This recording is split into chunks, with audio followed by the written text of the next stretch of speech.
الرحمن علم القرآن خلق الإنسان علمه البيان الشمس والقمر بحسبان والنجم والشجر يسجدان والسماء رفعها ووضع الميزان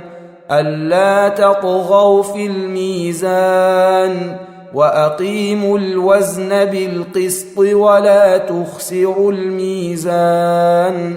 والأرض وضعها للأنام فيها فاكهة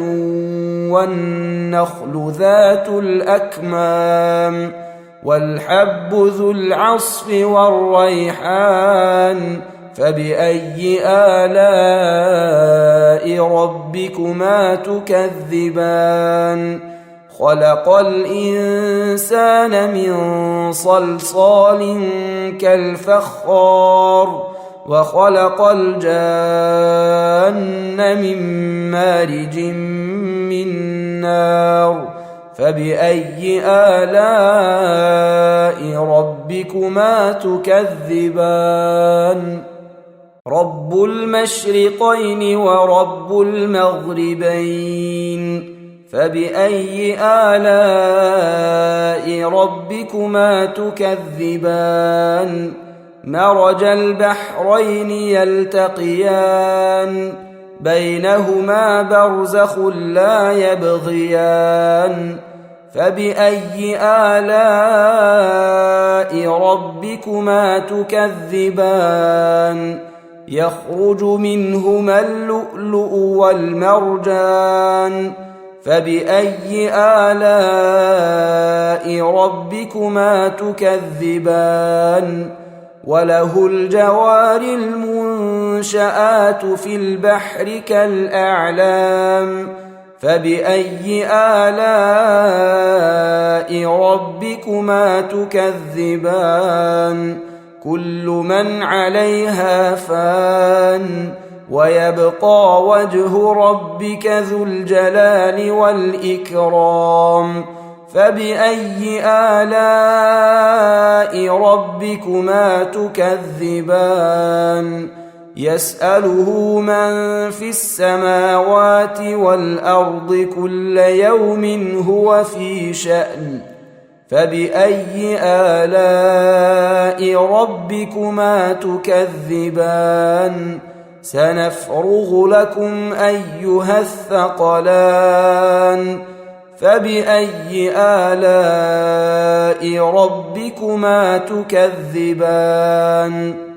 يا معشر الجن والإنس إن استطعتم أن تنفذوا من أقطار السماوات والأرض فانفذوا لا تنفذون إلا بسلطان فبأي آلاء ربكما تكذبان يرسل عليكما شواظ من نار ونحاس فلا تنتصران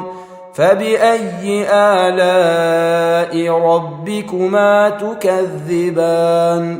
فإذا انشقت السماء فكانت وردة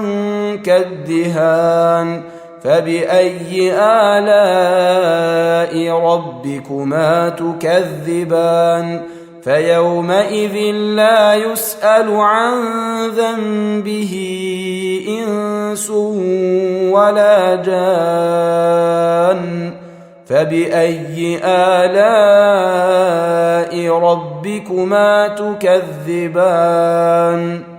يعرف المجرمون بسيماهم فيؤخذ بالنواصي والأقدام فبأي آلاء ربكما تكذبان هذه جهنم التي يكذب بها المجرمون يطوفون بينها وبين حميم آن فبأي آلاء ربكما تكذبان ولمن خاف مقام ربه جنتان فبأي آلاء ربكما تكذبان ذواتا أفنان فبأي آلاء ربكما تكذبان فيهما عينان تجريان فبأي آلاء ربكما تكذبان فيهما من كل فاكهة زوجان فبأي آلاء ربكما تكذبان متكئين على فرش بطائنها من استبرق وجنى الجنتين دان فبأي آلاء ربكما تكذبان فيهن قاصرات الطرف لم يطمثهن إنس قبلهم ولا جان فبأي آلاء ربكما تكذبان كأنهن